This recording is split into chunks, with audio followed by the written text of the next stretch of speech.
अगर आप भी एक ऑनलाइन बिजनेस स्टार्ट करने के बारे में सोच रहे हो, या फिर मैं कहूँ कि एक ई कॉमर्स बिजनेस स्टार्ट करने के बारे में सोच रहे हो, चाहे आप जॉब करते हो, स्टूडेंट हो या फिर अनएम्प्लॉयड हो, कोई भी इनमें से हो आप इस बिजनेस को स्टार्ट कर सकते हो।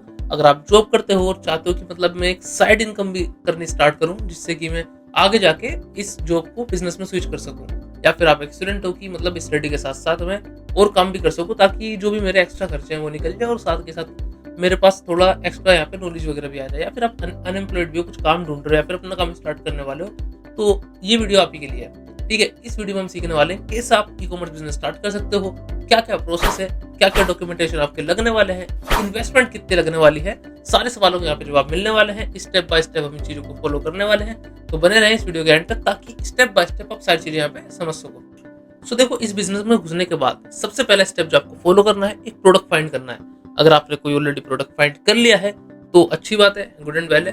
अदरवाइज आपको सबसे पहले जो काम है वो प्रोडक्ट रिसर्च करनी है कि आप क्या प्रोडक्ट सेल करोगे, एक्चुअल में आप पब्लिक को क्या देने वाले हो, ठीक है, अपने कस्टमर को क्या सर्व करने वाले हो। सबसे पहला मेन ये क्वेश्चन होता है। अगर आपके प्रोडक्ट में ही दम नहीं है तो भाई आगे के स्टेप आपको फॉलो करने ही नहीं है, क्यों, यहीं से आपका बिजनेस ही बेकार है। ठीक है, कुछ काम बनने नहीं वाला। सबसे पहले आपका प्रोडक्ट होना चाहिए बेस्ट। अब प्रोडक्ट जो भी आप सेलेक्ट करते हो, ठीक है, उसके बेस पे आगे हम चलेंगे एंड डिसाइड करेंगे कि वो प्रोडक्ट कौन से मार्केट प्लेस पे सेल करना है। ठीक है, अब मार्केट प्लेस क्या होता है कि जिस भी प्लेटफॉर्म पे आप अपना प्रोडक्ट सेल करते हो, लाइक अमेजोन हो गया, मीशो हो गया, फ्लिपकार्ट हो गया, सब क्या है, ये सब है मार्केट प्लेस। तो इन्हें कहते हैं मार्केट प्लेस एंड इन पे आप अपना प्रोडक्ट सेल करते हो। अब हम बात करें कि आपका प्रोडक्ट क्या है। आप अपना प्रोडक्ट सेल करना चाहते हो एंड उस प्रोडक्ट को आपको कौन से मार्केट प्लेस पे सेल करना होगा, मीशो पे, फ्लिपकार्ट पे या अमेजोन पे। ठीक है, या फिर आप चाहते हो कि मैं तीनों पे स्टार्ट करूं। अब भाई तीनों पे स्टार्ट करने जाओगे तो बहुत सारी चीजें यहाँ पे आपको देखने को मिलेंगी। ठीक है, तो सारी चीजें आपको ओवरऑल पहले डिसाइड करना है कि आपका प्रोडक्ट क्या है एंड उसको कहाँ पे सेल करना है। आपके पास क्लोथिंग है, सस्ती क्लोथिंग है, अंडर 300 के अंदर आपके प्रोडक्ट्स आ रहे हैं, तो उसको आप कहाँ सेल करोगे, मीशो पे। क्यों, सस्ता आइटम सारे भाई मीशो पे सेल होते हैं। ठीक है, वहीं थोड़ा आपके प्रोडक्ट अच्छे हैं उनको आप फ्लिपकार्ट पे सेल कर सकते हो। वहीं आपकी अगर क्वालिटी अच्छी है तो उसके लिए आप अमेजोन पे जा सकते हो। और आपकी कोई अदर ब्रांड है जो कि ऑलरेडी मार्केट में है, लोगों को उसका नाम पता है, अच्छे खासी आपकी वैल्यू है, तो फिर भाई साहब आप जा सकते हो मिंत्रा पे, क्योंकि मिंत्रा उन्हीं ब्रांड्स को अप्रूवल देता है जिनकी मार्केट में अच्छा खासा नाम होता है, तभी जाके वो मिंत्रा पे सेल कर सकते हैं। ठीक है, तो इस तरह से आप डिवाइड करोगे कि कौन से प्लेटफॉर्म पे आपको कौन सा प्रोडक्ट सेल करना है। इलेक्ट्रॉनिक प्रोडक्ट अगर आप सेलेक्ट करते हो कि लाइक मैं इलेक्ट्रॉनिक गैजेट्स प्रोडक्ट आजकल बहुत चल रहे हैं ट्रेंड में, कि गैजेट निकल के आ रहे हैं नए नए, उनको मैं सेल करना स्टार्ट करता हूँ। आपने सेलेक्ट भी कर लिया एंड सेलिंग के लिए गए।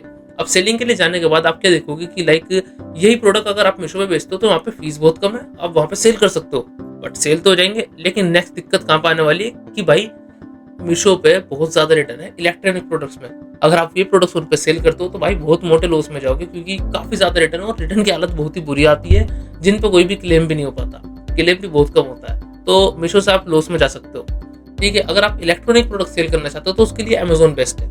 वहाँ पे आपके प्रोडक्ट अच्छी तरह से डिलीवर तो होती है। डिलीवरी देखो, सारी डिलीवरी बेकार होती है, मतलब सारे डिलीवरी वाले में हर तरह के बंदे होते हैं, अच्छे भी होते हैं, बुरे भी होते हैं। भाई साहब ऐसे प्रोडक्ट उठा के ट्रक में फेंकते हैं, यहाँ माल उठाया 50 मीटर दूर ट्रक खड़ा, यूं उठा के फेंकते हैं, तो डिलीवरी में तो कोई कदर ही नहीं करते वो। तो उस केस में आपको क्या करना है, जो भी आपका प्रोडक्ट होगा उसकी पैकेजिंग अच्छे से होगी। ठीक है, पैकेजिंग से पहले हम बात करें कि मतलब प्रोडक्ट क्या है, क्या चल रहा है। तो इस तरह से आपको प्रोडक्ट सेल करना है। इलेक्ट्रॉनिक प्रोडक्ट आप अमेजोन पे सेल करोगे, कपड़े क्लोथिंग वगैरह सेल करनी है तो फ्लिपकार्ट और मीशो बेस्ट है, क्योंकि वहाँ पे सस्ते प्रोडक्ट अच्छे खासे सेल होते हैं। बहुत नंबर ऑफ प्रोडक्ट्स यहाँ पे बहुत ज्यादा ऑर्डर को रिसीव होते हैं। वहीं अमेजोन कंपेयर करें तो अमेजोन पर थोड़ी सी प्राइसिंग हाई होती है, अमेजोन के चार्ज थोड़े ज्यादा होते हैं, लेकिन वहाँ पे क्वालिटी आपको मिलती है। तो ये होता है डिफरेंस मार्केट प्लेस का। आपको कौन से मार्केट प्लेस पे जाना है ये डिपेंड करेगा आपके प्रोडक्ट पे, और आपका पूरा ओवरऑल बिजनेस किस पे डिपेंड करेगा, आपके प्रोडक्ट पे। तो इसलिए हम कहते हैं कि जो भी नींव है, आपको नींव जो रखनी है, सबसे पहली प्रोडक्ट, उसको आपको अच्छी तरह फाइंड करना है, कौन सा प्रोडक्ट आपको सेलेक्ट करना है, कौन से मार्केट प्लेस पे हमें सेल करना है। अब अपने प्रोडक्ट भी फाइंड कर लिया एंड मार्केट प्लेस भी सिलेक्ट कर लिया कि इस XYZ मार्केट प्लेस पे मैं सेल स्टार्ट करूंगा। देन इसके बाद आपका नेक्स्ट स्टेप क्या आता है, डॉक्यूमेंटेशन। अब आपका जो नेक्स्ट स्टेप है डॉक्यूमेंटेशन, उसमें क्या क्या डॉक्यूमेंट्स आपको रिक्वायर्ड होंगे इस XYZ प्लेटफॉर्म पे सेल करने के लिए। किसी भी प्लेटफॉर्म पे आप सेल करो, कुछ डॉक्यूमेंट्स यहाँ पे कॉमन है। सबसे पहली चीज GST नंबर, आपको चाहिए एक GST नंबर, क्योंकि विदाउट GST आप कहीं भी सेल नहीं कर सकते भाई, किसी भी मार्केट प्लेस पर आप सेल ही नहीं कर सकते। तो जो पहला डॉक्यूमेंट्स है वो GST है। अगर आपके पास GST नहीं है तो बिजनेस स्टार्ट ही नहीं होगा, बाकी डॉक्यूमेंट भूल जाओ। अगर आपके पास GST आ चुका है देन आप आगे बढ़ सकते हो। GST के बाद आपको रिक्वायर्ड होगा एक पैन कार्ड, एक बैंक अकाउंट। बैंक अकाउंट में काफी लोगों का एक क्वेश्चन होता है कि सर सेविंग अकाउंट यूज करें या फिर करंट अकाउंट यूज करें, विच वन इज बेटर। तो अब देखो यहाँ पे एक दिक्कत ये भी आती है कि लोगों को लगता है कि करंट अकाउंट ही रिक्वायर्ड है, कि आप अगर ऑनलाइन बिजनेस स्टार्ट करो तो करंट अकाउंट होना चाहिए, अदरवाइज आपका जो भी है अकाउंट पूरी तरह से केवाईसी नहीं हो पाएगी एंड आप आगे स्टार्ट नहीं कर पाओगे। तो ये सारी बेकार की बातें। आप सेविंग अकाउंट से भी स्टार्ट कर सकते हो, जब तक आपकी सेल लाख प्लस नहीं जा रही, लाख प्लस आपकी सेल जाने लगे देन आपको करंट अकाउंट यूज करना है। इनिशियल स्टेज में आप सेविंग अकाउंट से भी चल सकते हो, अगर आपके पास ऑलरेडी करंट अकाउंट है तो गुड एंड वेल है, अदरवाइज सेविंग अकाउंट आप यूज कर सकते हो, स्टेप बाय स्टेप चल सकते हो। ठीक है, देन उसके बाद आपके पास एक नॉर्मल फोन नंबर चाहिए और जीमेल, जो कि आपके पास होता ही है।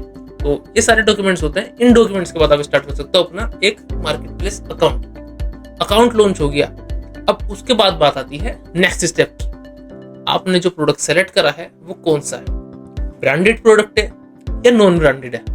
अब ये ब्रांडेड नॉन ब्रांडेड कौन से होते हैं, एक तो होता है प्रोडक्ट जिसमें आपने अपनी ट्रेडमार्क अपना रजिस्टर करा रखा होता है, आपके लेबल्स बने होते हैं, ठीक है, वो आपके प्रोडक्ट पे फिक्स होते हैं, तो उसे कहते हैं ब्रांडेड प्रोडक्ट। की एक इस प्रोडक्ट की XYZ एक ब्रांड है, ये ब्रांडेड प्रोडक्ट है। वहीं आते हैं नॉन ब्रांडेड प्रोडक्ट, जिनकी कोई भी ब्रांड नहीं होती, क्योंकि भाई न्यू सेलर्स के पास इतना फंड नहीं होता कि वो ट्रेडमार्क भी ले, देन अपना बिजनेस भी स्टार्ट करे, स्टॉक भी मैनेज करे, सारी चीजें मैनेज करने के लिए उसके पास फंड नहीं है। तो वो क्या करेगा, नॉन ब्रांडेड प्रोडक्ट यानी कि जेनेरिक, इसको बोलते हैं जेनेरिक, जेनेरिक कैटेगरी में सेल करेगा। जो भी प्रोडक्ट होते हैं जिनकी कोई ब्रांड नहीं होती वो जाते हैं जेनेरिक कैटेगरी में। ठीक है, तो आप जेनेरिक कैटेगरी में स्टार्ट कर सकते हो, क्योंकि आपके पास फंड नहीं है, फंड है तो आप ट्रेडमार्क लेके अपनी ब्रांड स्टार्ट कर सकते हो। तो ये वाली चीज है, आप अगर ब्रांड के साथ जाते हो तो गुड एंड वेल है, अदरवाइज आप जेनेरिक से भी स्टार्ट कर सकते हो। देन अब नेक्स्ट स्टेप पे बढ़ते हैं। तो अब देखो यहाँ पे एक क्वेश्चन आता है कि सर मेरे डॉक्यूमेंट्स में कोई एरर था जिसकी वजह से मुझे GST नहीं मिल पाया। अभी मुझे मार्केट प्लेस पे काम स्टार्ट करना है, मैंने प्रोडक्ट भी सिलेक्ट कर लिया, बाकी सारे डॉक्यूमेंट्स पूरे हैं, मेरे जो भी रिक्वायरमेंट्स है सब पूरी कर ली, बस GST नंबर नहीं आ रहा, मैं काम स्टार्ट नहीं कर पा रहा। उस केस में क्या करना है, देखो अगर आपको GST नहीं मिल पाता, क्योंकि काफी ज्यादा दिक्कत आ रही है भाई GST नंबर मिलने में, हर किसी को नहीं मिल पा रहा, क्योंकि डॉक्यूमेंट्स में कुछ ना कुछ दिक्कत रहती है, नहीं भी होती फिर भी रिजेक्ट करते रहते हैं। साफ बात ये है, उनको मतलब चाहिए कि मतलब रिजेक्ट ही करना, उनको देने नहीं जल्दी से, तो हर किसी को GST नहीं दे रहे। अगर आपको नहीं मिल पा रहा देन उस केस में आप क्या करोगे, उस केस में आप स्टार्ट करोगे अपनी वेबसाइट के थ्रू अपने प्रोडक्ट सेल करने स्टार्ट करोगे। अब वेबसाइट की बात करें तो सस्ती टिकाऊ वेबसाइट कहाँ से आप बनवा सकते हो, लाइक या फिर किस वेबसाइट से स्टार्ट कर सकते हो। टिकाऊ की बात तो ऐसी है, मतलब ऐसे टिकाऊ नहीं, अच्छी वेबसाइट बनती है। तो दो प्लेटफॉर्म आपके सामने आते हैं, वर्डप्रेस, शॉपिफाई। दोनों ही प्लेटफॉर्म एकदम परफेक्ट है अपनी फील्ड में। जो शॉपिफाई है ये प्लेटफॉर्म ई-कॉमर्स के लिए सबसे ज्यादा फेमस है, क्योंकि जो भी बड़ी बड़ी वेबसाइट होती हैं तो वो अपना काम शॉपिफाई से ही स्टार्ट करती हैं। उसके पीछे रीजन क्या है, काफी सारे रीजन है, क्योंकि आप इतने टेक्निकल नहीं हो वेबसाइट्स में, तो आपको नॉर्मल बताते चलूँ कि काफी सारे फैक्टर मैटर करते हैं किसी भी वेबसाइट को उसको अच्छा बनाने के लिए। स्पीड मैटर करती है, चीजें मैटर करती है, तो लोग शॉपिफाई पे जाते हैं। बट वहाँ पे एक दिक्कत आती है, शॉपिफाई पे अभी आपको जैसे अभी तो 3 मंथ के लिए फ्री चल रहा है, अगर आप अभी रजिस्टर करते हो तो 3 मंथ के लिए आपकी कोई फीस नहीं लगने वाली, 4th मंथ से आपकी 2000 रुपये पर मंथ की यहाँ से फीस कटेगी। तो भाई शॉपिफाई थोड़ी सी आपको महंगी पड़ेगी, इसीलिए मैं कहता हूँ कि उसके फीचर थोड़े बेस्ट हैं। वही वर्डप्रेस के भी फीचर बेस्ट हैं, बट ये ओवरऑल फ्री है, आपको बस एक डोमेन बाय करना है, होस्टिंग बाय करनी है एंड खत्म। आप वेबसाइट अपनी स्टार्ट करो। वेबसाइट बनाना भी काफी इजी है, शॉपिफाई पर अगर आप वेबसाइट बना रहे हो, काफी चीजें वहाँ प्रीमियम में जाती हैं, बहुत दिक्कत होती है। बट वहीं वर्डप्रेस के अंदर प्लगइन्स भी अवेलेबल होते हैं, चीजें अवेलेबल होती हैं। ओवरऑल आप वेबसाइट क्रिएट कर लेते हो, प्रोडक्ट वहां से सेल स्टार्ट कर भी देते हो, तो रिजल्ट भी अच्छा आने लगते हैं। तो आप वर्डप्रेस पे भी जा सकते हो। वर्डप्रेस वेबसाइट स्टार्ट करके आपका काम करने में 5-7 हज़ार रुपये खर्चा आएगा, जिसके अंदर होस्टिंग, डोमेन, वेबसाइट क्रिएशन सब इंक्लूड होगा, मैक्स टू मैक्स।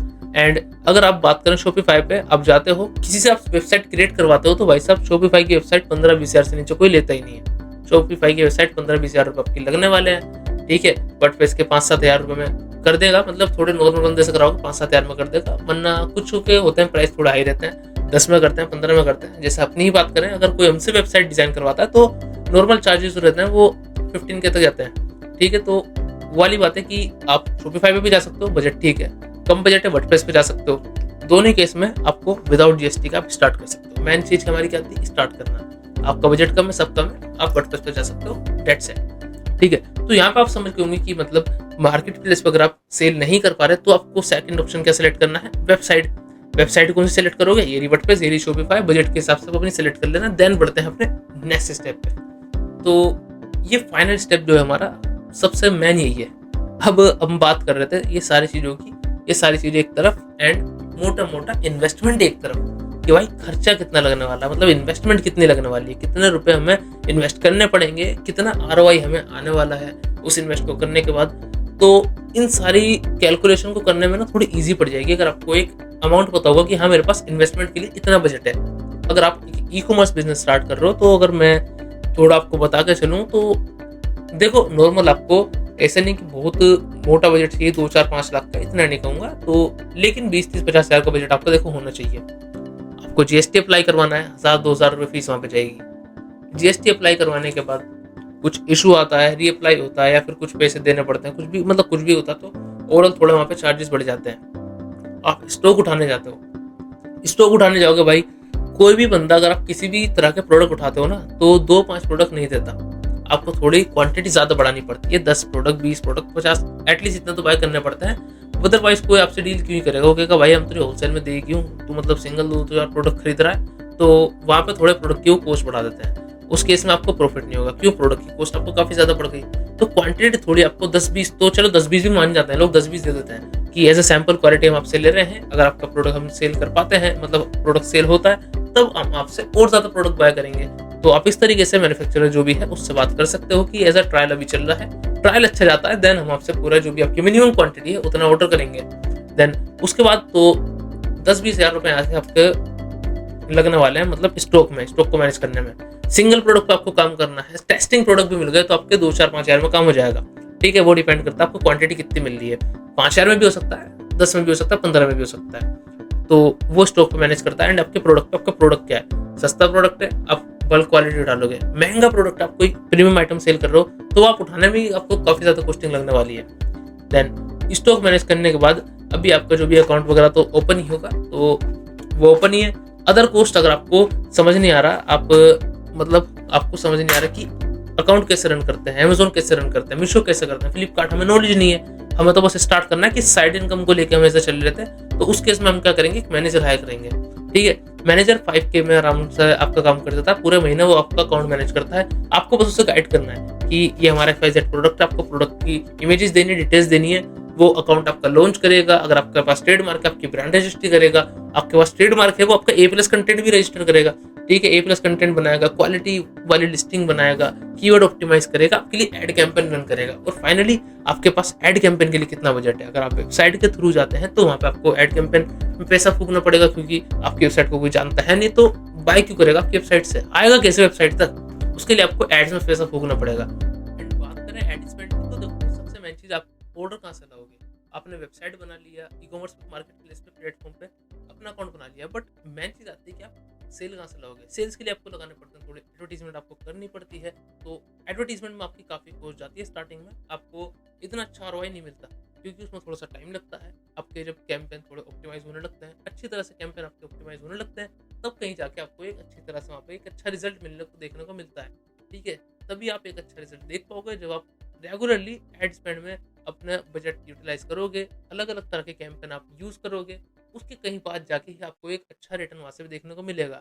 तो याद रखना कि एडवर्टीजमेंट की कॉस्ट अलग है स्टॉक से, स्टॉक का आपको अलग मैनेज करना है, अकाउंट मैनेज करवाते हो किसी से तो मैनेज कर अलग करना है, देन एड कैंपेन रन करते हो तो एड कैंपेन की कॉस्ट आपको अलग से निकाल कर रखनी है। तो ओवरऑल अगर हम बात करें तो 20-30 हज़ार आपके स्टार्टिंग में लग जाएंगे। तो इसलिए मैं कहता हूँ कि ये मत सोचना कि 5-7 हज़ार 10 हज़ार रुपये लेकर आप ई कॉमर्स में आ सकते हो, स्टार्ट कर सकते हो, तो वहाँ पर आपको काफ़ी दिक्कत हो जाएगी, चीज़ें आपके पास पूरी तरह से कंप्लीट नहीं हो पाएंगी, एंड आप आगे जाके उसमें अच्छी तरह से ग्रोथ नहीं ले पाओगे। तो 20-30 हज़ार तो एटलीस्ट आप बजट बनाओ, देन उसके बाद ही ई कॉमर्स में घुसो। अगर आपको बजट 50 हज़ार 1 लाख तक जाता तो काफ़ी गुड है, अदरवाइज आप इससे भी स्टार्ट कर सकते हो 20-30 से। तो ये थी कुछ की इन्वेस्टमेंट कितनी लगने वाली है, क्या क्या आपको रिक्वायरमेंट थी, एंड ऑल हमने इसमें सब कवर कर लिया है वीडियो में। आई होप आपको वीडियो पसंद आई होगी, पसंद आई हो तो वीडियो को लाइक कर दो, अपने उस दोस्त के साथ जरूर शेयर कर दो जो फ्यूचर में या फिर अभी नेक्स्ट ईयर आने वाला है उसमें ई कॉमर्स स्टार्ट करने के बारे में सोच रहा है कि भाई 2-5 हज़ार में ई कॉमर्स स्टार्ट हो जाएगा, तो उसकी गलतफहमी दूर कर दो, ये वीडियो उसे दिखा दो। एंड मिलते हैं अपनी ऐसी और वीडियोज़ में, तब तक के लिए बाय।